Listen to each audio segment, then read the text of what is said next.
Hey guys, you know who it is. Day 4, reporting in. Today was better. Um, I had a lot more positive takeaways than I did negative ones. Um, was a lot more engaging. Uh, was able to swing to the opener more, which is great. um, and then I even changed up my routine a little bit. Since I normally like once I'm well when I go downtown, when I'm walking to the venue, I don't talk to anybody. I just kind of stay quiet to like get inside. Today was different though. A funny story about that. So anyways, I passed by, I guess, this couple, or at least what I thought was a couple. This girl and this guy. Uh, that had a. It was a nice Challenger. It was white with a vinyl hood with the carbon fiber looking hood. Just gave them compliments about that. I'm like, wow, that's a pretty sweet car, and da da da. And they're like, thanks. And then I just, you know, continued walking. Um, didn't really approach anybody after that. Then just, walk to HQ, aka View House, in case you guys wonder what the hell I'm talking about. Just know that that's what that means going forward. Got in line, got inside.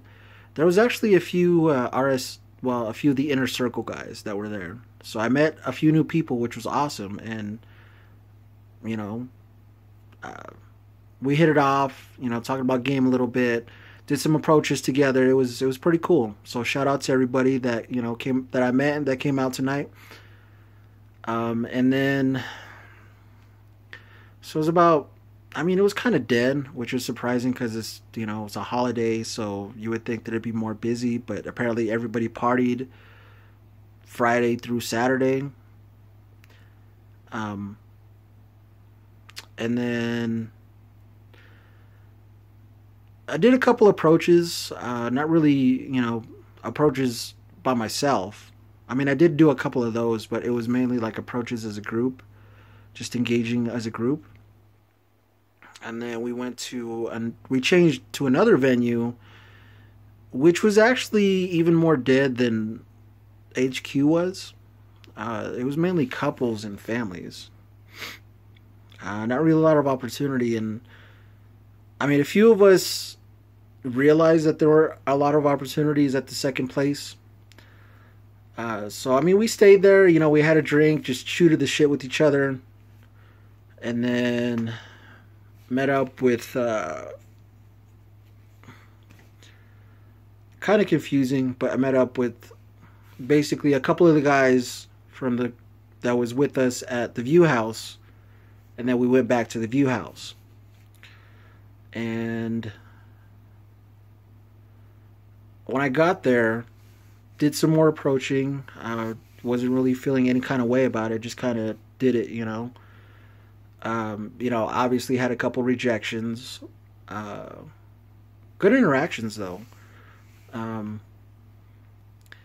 like I remember these two girls. I approached them by myself. It was one of them's birthday. So we just joked around about birthday shots and da da da. Um, and then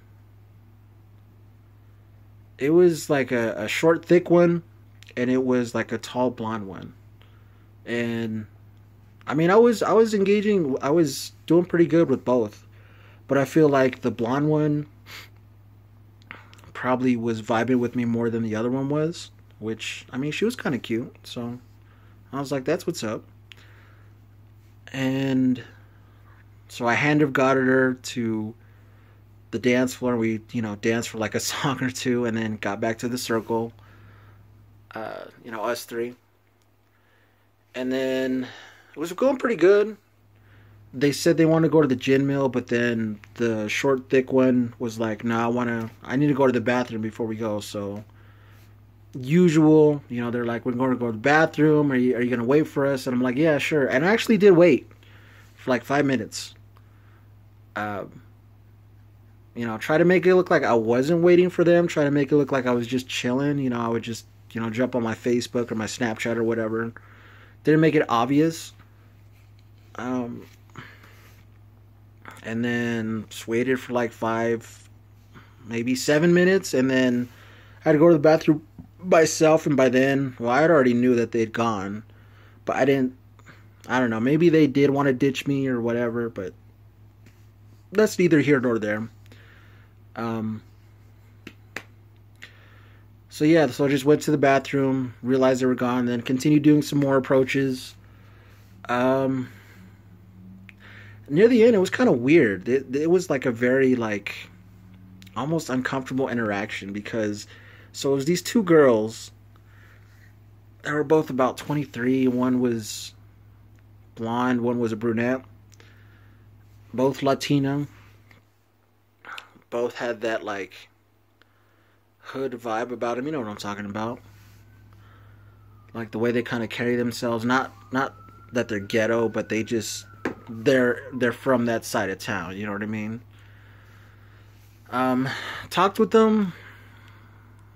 Small talk. I got the blonde one Snapchat actually. Got her to take a snap with me. So we'll see how that goes. And then apparently they were both there with their guy friend, who this dude was. He was being cool, but he was kind of being aggressive, like kind of like those macho alpha, wanting to be alpha types. Like he was still cool as fuck, and making jokes with them and shit.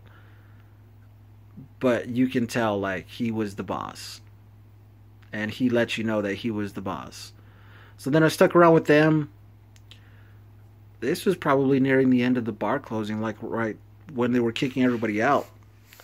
So I stayed with them. I was like, what the hell? I stayed with them until the three of us walked out. And then I was feeling uncomfortable because I was like, because honestly, this dude, it felt like this dude was into some shady street shit, which I don't like to associate myself with those types of people. So I just stayed with them until they walked out. And then after they walked out, I went and got, a slice of pizza right in front of the view house. And then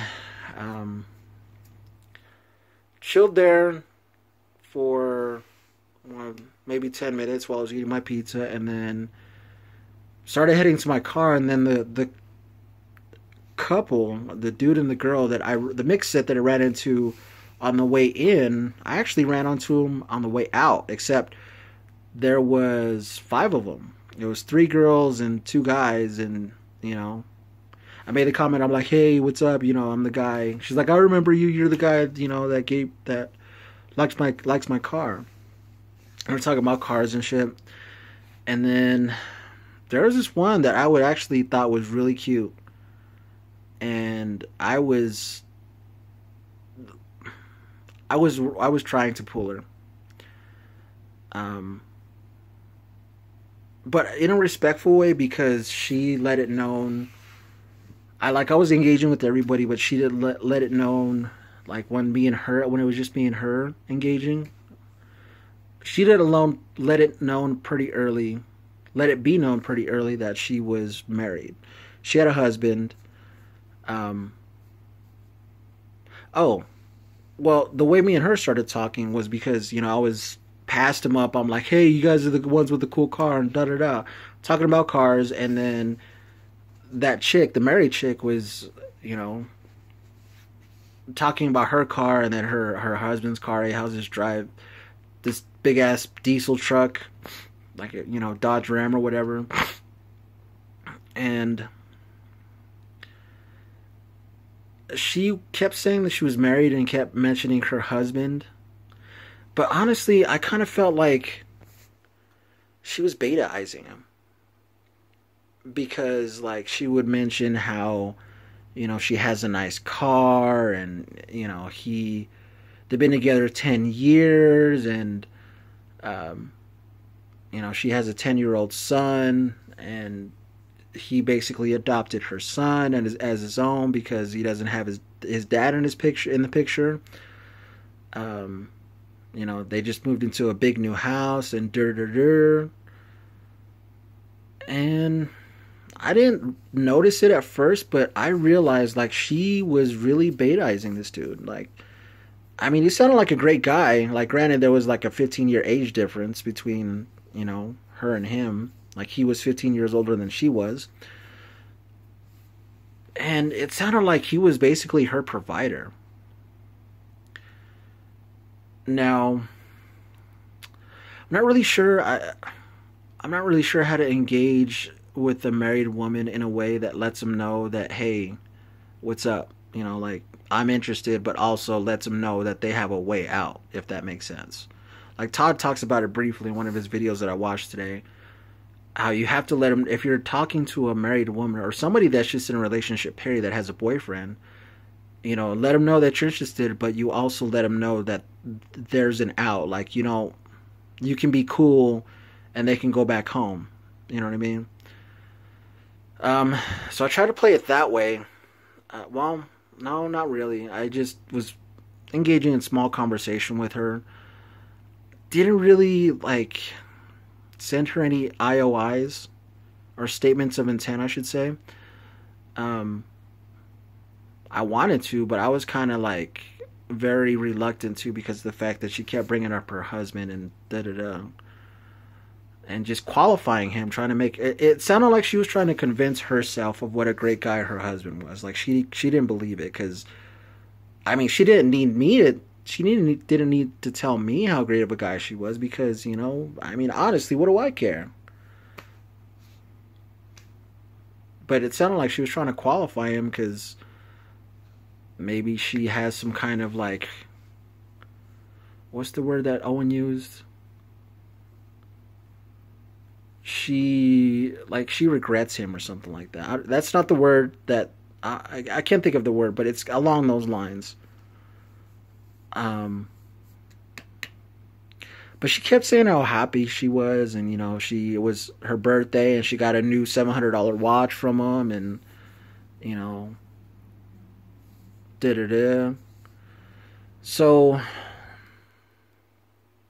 I mean, I stayed with him for about an hour. Just shooting the shit with everybody, and then I don't know if I want to follow up with that married chick though. Just kind of like, send her a friendly text or whatever, like, because I did get her friend's Snapchat.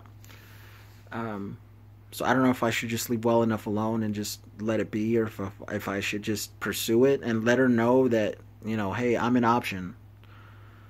I don't know. I don't know what you guys' thoughts on that are, but, let me know. Any feedback would be appreciated. Because I feel like she has a provider, but she wants a lover as well. And I'm not trying to say I'm going to be that guy. I want to be that guy, but I'm not trying to say that I am. But yeah, anyway, she had to use the bathroom, and I mean they were all drunk. They weren't like, one of them was like stumbling to where she couldn't even talk. That's how drunk she was. The other ones were like, you can hear, they were slurring a little bit. So I wanted to kind of keep my distance from her, but like I said, I wanted to engage with her more. Like I wanted to escalate it, but I didn't get the chance to either get her number or get her social media handle. But who knows? I may be able. I may have luck and run into her again in the future. But anyway, so rambled on like long enough. But yeah, today was a better day. Today, I think what got me out of the house was anger, honestly. Because, long story short, this girl I've been talking to since before I started doing pickup. We had this kind of special thing going on, this romantic connection, even though we weren't together. Like, we knew we wanted to be together. But I was sure as shit. I didn't want to be a beta male again, and I didn't want to be in a relationship that was more likely to fail than succeed. So I just kind of kept my distance. But anyway, she, got a boyfriend recently. So that, honestly, that pissed me off. And so, like, I checked her Snapchat and she's putting shit on Snapchat about her boyfriend, so that pissed me off. And that got me out of the house. And I'm like, you know what? Fuck this. Let's go. Let's game. Let's have a good fucking night. And I did. I sure as shit did. But yeah, I mean, I'm gonna do the 90-day challenge because I want to get good, and honestly, I don't want it to take 10 years to do. Like, if I can shorten the learning curve as much as possible, I'm gonna do that because I don't want to wait 10 years. Like, I hate to sound impatient, but if I can get better in 5 years, get to that level in 5 years versus 10, then that would be way better. So I don't know if I'm going to continue to do video blogs daily of my field reports, or if I'm just going to do written field reports, or oh, by the way, I probably not supposed to mention this, but I do have a YouTube channel. It's called The Life Channel. If you guys are interested, maybe I'll just upload written field reports on the inner circle, and then put my field report vlogs or my pickup vlogs on my YouTube channel. So if you guys want to check that out, cool. If not, cool. But yeah, so I will follow this up with the written field report. So you guys have a good night. Deuces.